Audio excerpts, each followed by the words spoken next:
Welcome to my channel. The Currumpore Valley stretched like a sun-baked scar across the New Mexico territory. Jagged cliffs and canyons hemmed in the rolling plains, painted with sagebrush and prickly pear. This was the domain of the Currumpore Pack, a band of wolves feared and revered in equal measure.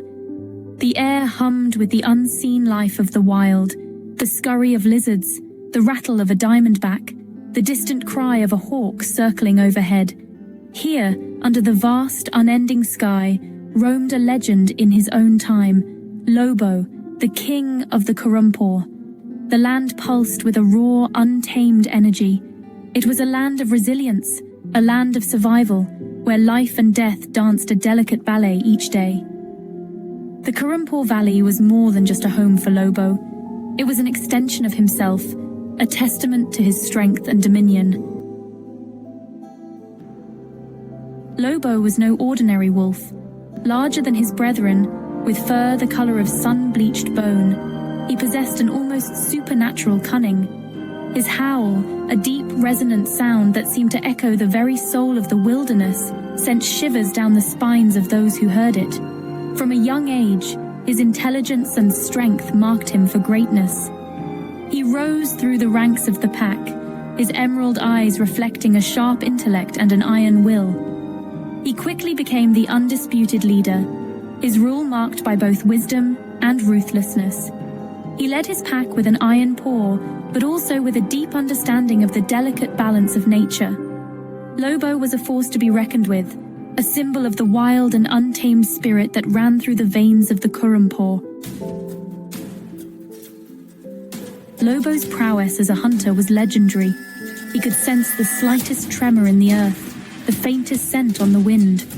He would anticipate his prey's every move, driving them into carefully planned ambushes. His strength was unmatched. Tales of his ability to bring down even the largest elk spread far and wide.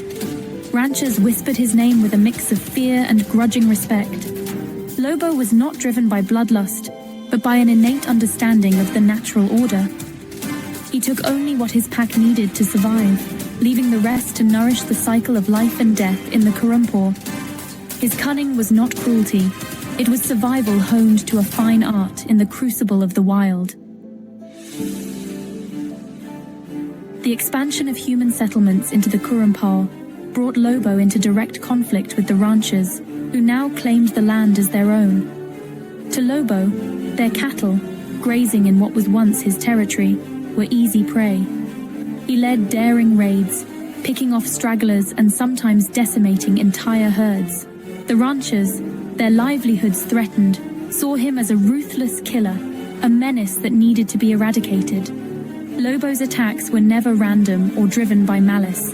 They were calculated strikes against an encroaching force that threatened his pack's survival. He saw the cattle as intruders, just as the ranchers saw him as a pest. This clash of perspectives, of survival instincts, set the stage for a legendary battle of wits. Section 5. The Shadow of Man Early Encounters.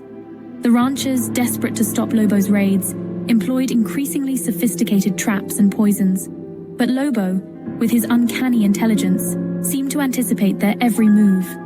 He could detect the faintest scent of iron on a trap, the unnatural bitterness of poison in a carcass. The ranchers were baffled. Lobo seemed to possess an almost supernatural ability to evade their every attempt to capture or kill him. Their failures only solidified Lobo's legend. He became a phantom, a whisper in the wind, always a step ahead of his pursuers. The ranchers began to view him with a kind of superstitious awe. He became a symbol of the wild's resistance to their encroachment. Section 6. The Hunter's Challenge, Traps and Tricks. Word of Lobo's defiance reached the ears of seasoned wolf hunters, men who prided themselves on their ability to outsmart any beast. They arrived in the Currumpore, confident in their skills, and determined to prove their mettle against the legendary wolf. They laid elaborate traps, using every trick in their book to lure Lobo into their grasp. But Lobo, a master of his domain, seemed to read their intentions like an open book. He led them on wild goose chases, disappearing into the labyrinthine canyons only to reappear where they least expected him. He outsmarted them at every turn, his every move a testament to his superior intellect and instinctive understanding of the land. Section 7. Blanca, Lobo's tender heart. Despite his fearsome reputation, Lobo possessed a deeply affectionate side, evident in his relationship with Blanca, a she-wolf of exceptional beauty and grace. She was his constant companion, his equal in every way. They shared a bond that ran deeper than the instincts of the pack, a love that was evident in their every interaction. Blanca softened Lobo's edges, revealing the tenderness that lay beneath his fierce exterior. Their howls, perfectly intertwined, echoed through the valley, a testament to their unbreakable connection. She was his anchor to the pack, the reason his loyalty never wavered, the heart that beat in unison with his own. Section 8. A Love Undone, Blanca's Fate. The hunters, realizing the depth of Lobo's bond with Blanca, saw an opportunity. They set a trap, using Blanca's scent to lure Lobo in. Blinded by love for his mate, Lobo let his guard down. The trap was sprung, and Blanca was captured, her mournful howls echoing through the valley. Lobo, frantic, circled the trap, his howls a symphony of despair and rage. He had outsmarted the hunters time and time again, but his love for Blanca had proven to be his undoing. The hunters, emboldened by their success, waited for Lobo to make a mistake, to walk into their trap in a desperate attempt to free his mate. They had underestimated the depth of Lobo's cunning, his ability to adapt even in the face of unimaginable loss. Section 9. The Price of Freedom, Lobo's Capture. Days turned into nights as Lobo refused to leave Blanca's side. He brought her food, trying in vain to free her from the trap. The hunters, realizing that Lobo would never abandon his mate, used his loyalty against him. They set a trap near Blanca, knowing he would risk everything to be close to her. And so, driven by love and despair, Lobo walked into the trap. His capture was met with a strange mix of relief and sadness by the ranchers. The legend they had feared for so long was finally defeated, but his capture felt like a hollow victory, a testament to the power of love and the tragedy of wild spirits confined.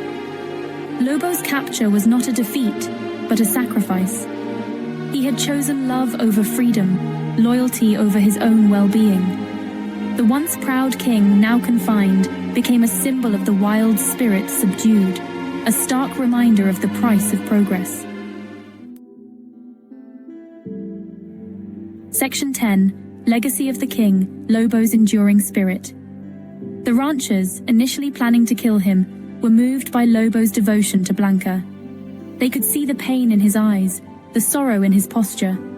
Instead of ending his life, they decided to keep him captive. But Lobo, the wild king, was not meant for a life confined. He refused to eat, his once piercing eyes now dull with despair. He paced his cage relentlessly, his mournful howls echoing the loss he felt. A few days later, Lobo, the king of the Currumpaw, died with a final heart-wrenching howl. His spirit, however, lived on. His story became a legend, a cautionary tale about the clash between civilization and the wild. Lobo's legacy served as a reminder that even the most cunning of creatures can be undone by love, and that the human encroachment on the natural world comes at a heavy cost. He became a symbol of the untamed spirit of the West, a reminder of the power and majesty of the natural world, and the importance of respecting the delicate balance of nature.